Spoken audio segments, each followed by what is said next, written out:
Hello everyone, I'm Ferdi Salvador. Join us in unlocking the tricks of the trade here on Trade Talks. Let's get down to business.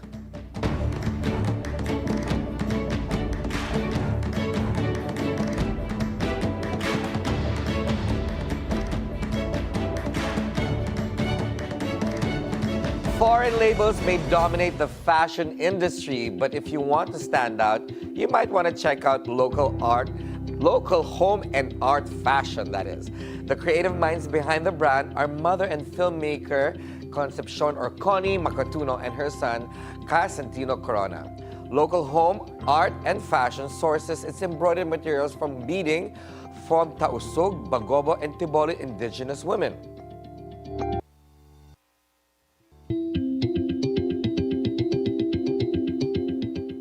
Let's find out more about these so-called wearable art. Let's welcome to Trade Talks, Connie Macatuno. Direct Connie, that's what I should call you. Hello, hi Ferdi. Thank you so much for joining us this morning. You are looking super ethnic cool. I think that's what we should call it, right? Because, wow, I'm in love with this kind of fashion because you can mix, local artisan pieces with the best of the world, right? Yeah. But tell me, from filmmaking and television and stuff like that, how did you get into fashion? Well, I love clothes. I think even when I was younger, like when I'm passing through the corridors of ABS-CBN, they always take notice of what I'm wearing, my high boots, etc., etc., etc. I feel like just because we're behind the cameras, we can't wear what we want to wear. I mean, for me, wearing whatever you want to wear is your freedom to express yourself.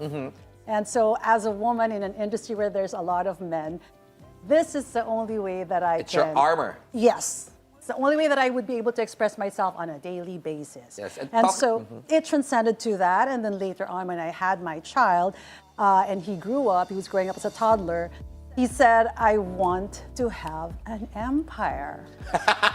At 6 years old, and I feel like... Did you need therapy for that? I felt like I had you have huge dreams, but you don't have a dream as big as that. And I say, how do I make this dream of a 6-year-old happen? Yes. And then he goes, I want to sell my art. No, I love your artworks. I want to keep it. And then we started selling at Sunday Legazpi market. It's an organic market in Legazpi. And I love the community, and I felt like that would be a good way to raise him, to be around a community of makers and business owners. Yes. But what was your first line? You said a while ago that this is your expression, this is your armor. What are you trying to convey? That you are the master of your life. That today, you're going to face this group of people and you want to send across your message to them, and there's going to be resistance because it's not something common that they know.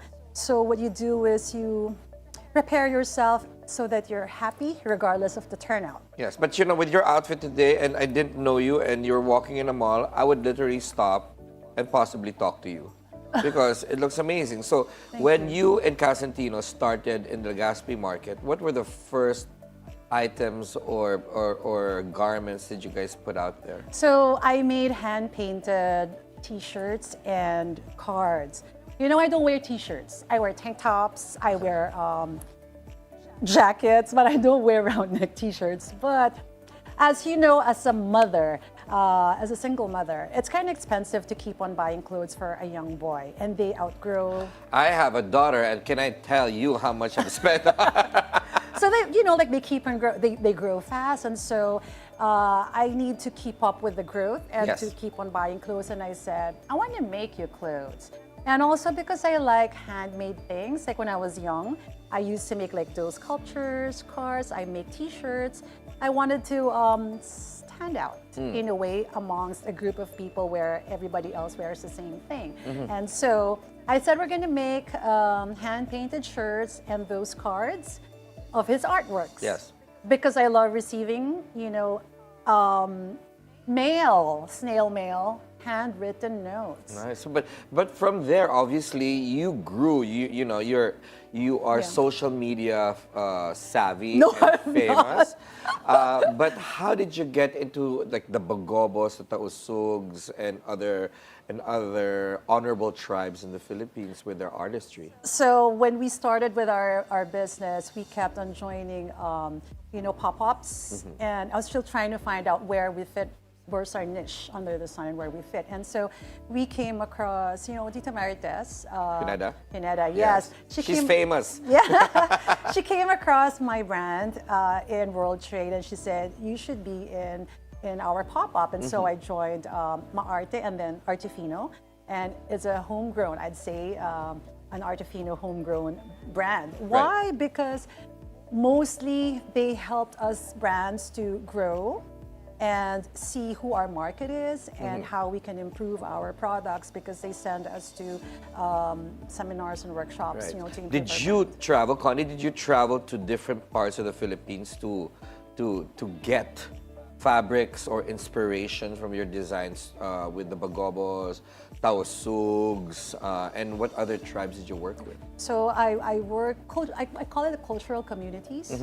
So I work with the weavers of cultural communities in Abra, and then in Sagada, and then embroiderers and weavers in Sulu, and then some in Marawi, in Kalinga, and then the Bagobos in Davao for the beadwork with by Arlene, and then Tboli tribe for the embroidery. I don't hear much. I hear from north to south. I didn't hear much in the middle. Are there weavers still in Luzon, like the middle part of Luzon, NCR, or even down southern Tagalog? Yeah. I guess, I pick the ones that actually interest me for some reason. Like I get attracted or I connect with the way that they make the weaves, the colors.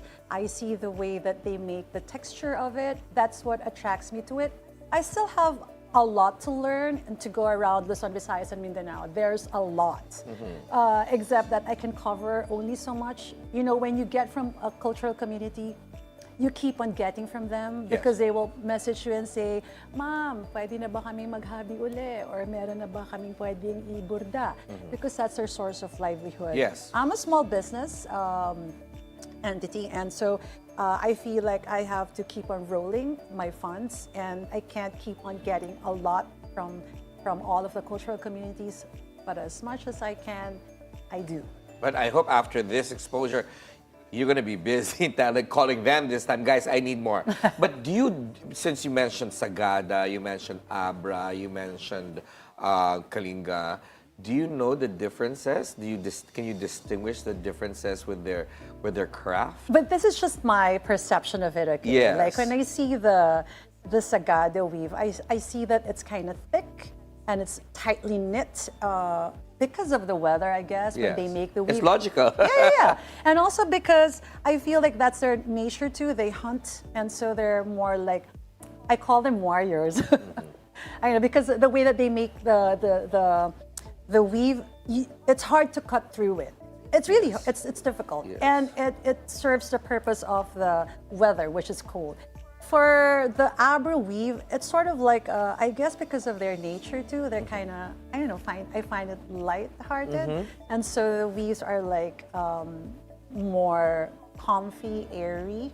There's some thick more ones breathable. too. Breathable, yes. Yes. There's thick ones too. So I assign them to skirts and to tops. Yes. And then the Sagada weaves, I assign them to coats because we need the coats like But it's warm. very interesting because they've got different, even the colors and the patterns. You can immediately tell, like for weavers from, let's say, Mangkayan, from the mountain province. It's really a great education on their stories. Also in the Tausug weaves, it's kind of different, and they have smaller size when they send it to me. Sometimes they're not of the same width and length.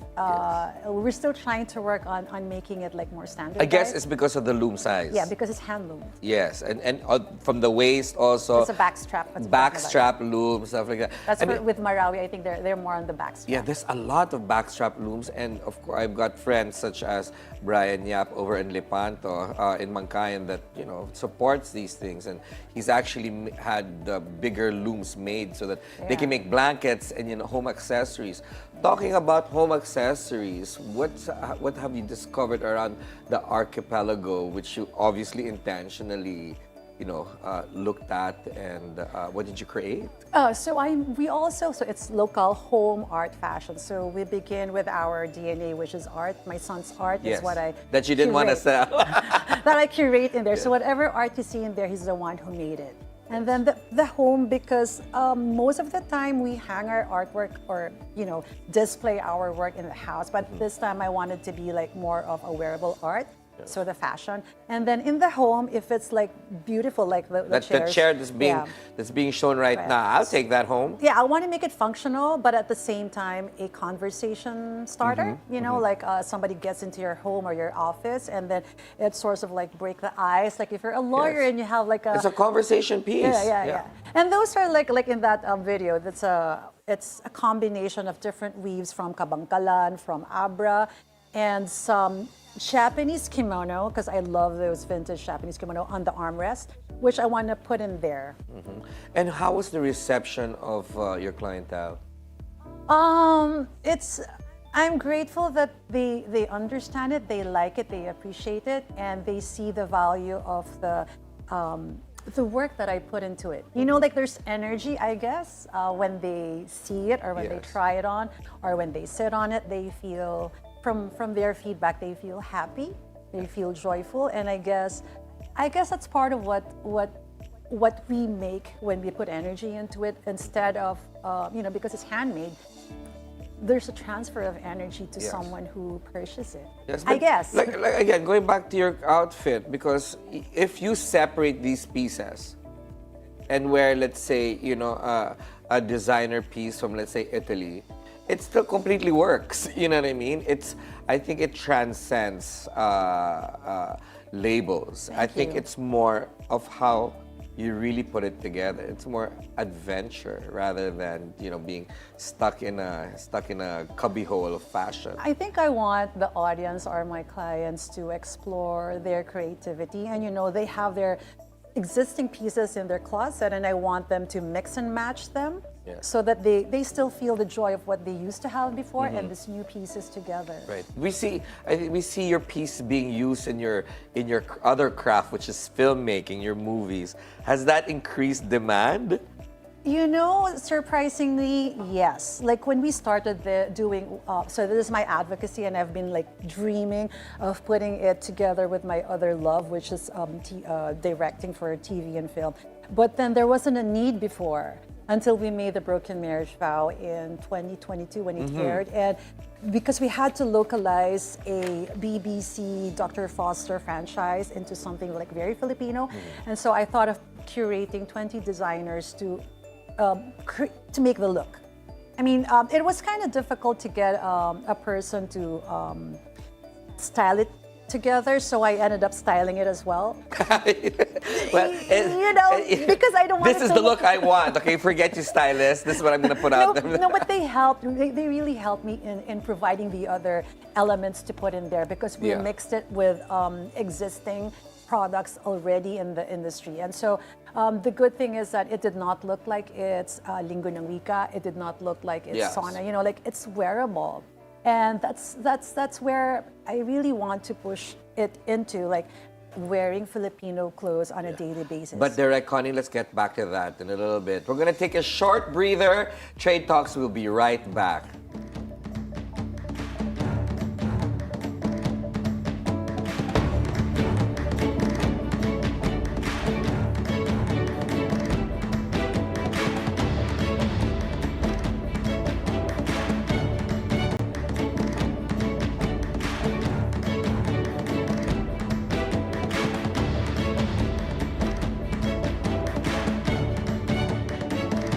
And we're back. You're still watching Trade Talks here on BNC. Still with us, the founder of Lokal, Connie, Macatuno. Derek, a while ago before we took a short break, we're talking about the usage of some of your garments in your projects, in your films and TV series. And I asked you if it's increased demand, and you said yes. What I want to know is, how was that reception? Because these are younger gen actors, right? How did they accept it? Like this one is from the film that I recently did. It's Guilty Pleasure, and she's a lawyer. And, you know, they were amazed about the materials. Yes. Whenever they look at it, they say there's something special about it. These are like not just my brand, okay, in that film. I, again, curated several brands to comprise the entire costume design of the film. And you know what I get? I don't know with the others, but I get screenshots of the film, and they want to buy the entire set. Yes. Or I love that. Look. And most of the comments from the moviegoers were during our block screening is that we did not know that we can wear this every day. I can totally wear that in the office. I can wear that in there, blah, blah, blah, blah. So I feel like that's part of the advocacy of opening the minds of people that it's something you can wear on a daily basis. It's makabayang chic. It is. It's about being, there's pride in being a Filipino and wearing something totally Filipino that can compete globally. What about your production systems now? Sourcing, designing, putting the looks and pieces together. Has that changed from day one? Definitely. Like it has, you know, diversified into pants. I didn't used to have pants. And diversified into using other materials as well, because I'm sure most of those buyers of our clients and other people who aspire to get this, they say there's a price to it. Yes. But you know, when there's a price to it, because you have to understand it's handmade. Yes, it's artisanal. And it's artisanal, and it takes. I usually like count how many hours we spend making it. Sometimes it's 48 hours combined. Do you sew them yourselves? I hand paint them. You hand paint them when they're done. What about the production line? You've got people. What I do is sometimes, like in my premium products, I cut them up and then I position them and then I send it to my sewer. So it takes double the time for me to put it there and then the sewer to do it. In the beginning, they don't know how to sew it. It's like, is it really skewed? Yes. Is it really like, is there really a small detail here? Yes. Yes, all the details are deliberate, yeah. Yeah. Intentional. Yes. Everything is intentional. It's to use up the different scrap fabrics that I have that's expensive, and I don't want to just throw them out. So it's our way of being sustainable in our own way, to do zero waste in our own small brand. Yes, because I asked you, I mean, I'm proud of your brand. I asked you because my next question will be, can you compete globally now with production? Obviously, design, there's no question. Fabrics, there's no question. What about production? Is that something that you want to increase so that you can go on the global market? Yes and no. Like, I feel right now there's more, even in other countries, there's like small batch production of products. And I think we can fit in there because I understand it's why they buy it. Yes. It's because it's not mass produced and because they have that sense of exclusivity in owning a specific jacket or a specific pair of outfit that's handmade. Yes, because if I wore your outfit right now and I went to Tokyo, people will go insane. Like, they would just literally go insane because they're going to want to buy those pieces. But of course, its acceptability is different from availability, right? Correct.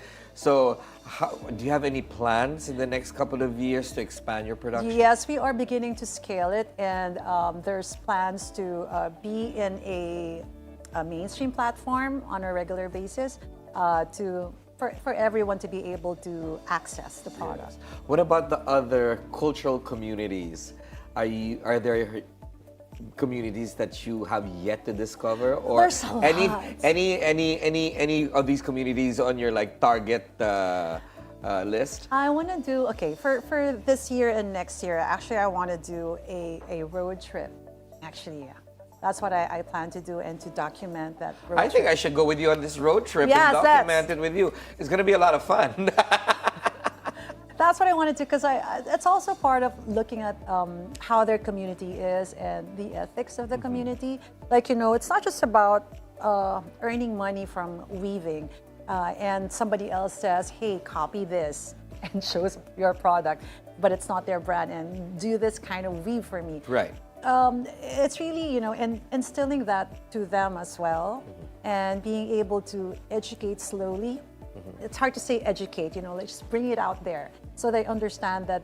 Expose. Yeah, just so that they understand that maybe we can do it in this way, meet deadlines, or, Yes. hitting deadlines. Although this is a business show, so I have to ask questions regarding that. Best investment ever? Myself, just kidding. That's an answer. No, because I have to keep on learning, studying, finding ways on how to do certain things, because I am not a designer by profession. By trade, yeah. By trade. I'm a filmmaker, but I love beautiful things, and I see how things get crafted, Yes. and I have to think how to do it, and if I don't know it, I have to source out who can teach me how to do it. What about worst investment ever? Oh shucks, having the first time I had a weave done for my brand, and the color combination didn't pan out well, because maybe when I said the colors, I did not stress which one should stand out. Okay. So that was a learning for me, and that's a lot of weaves. Yeah. What about biggest mistake? Oh my God, biggest mistake. Your questions are hard. Maybe, not believing in my brand right away, because I did not know who it serves. And then there's really, the growth came in when clients tell you their feedback about your product and how you get to improve it and where you place your product. It's understanding of who is the market that will appreciate what you do. Because sometimes in your rush to be able to get income or earn or profit from the brand that you created, you go just like anywhere. Absolutely. But But people fair don't, enough, because you learn. people don't understand, and why it's the biggest mistake, but it's a good mistake, because you spent hours. Exactly, of your passion. Thank you so much, Direct Connie, for being here and Thank telling you us so about much. Lokal. I am inspired by you and your work. Thank you again. Thank you for inviting us, and I hope that there's more people who will wear local every day. You're not going home with that outfit, by the way. And that is it for today's show. I'm Ferdi Salvador. Catch the Bilyonaryo News channel on Free TV channel 31 and on cable via Cignal channel 24. Thank you for watching the Bilyonaryo News channel, always on top.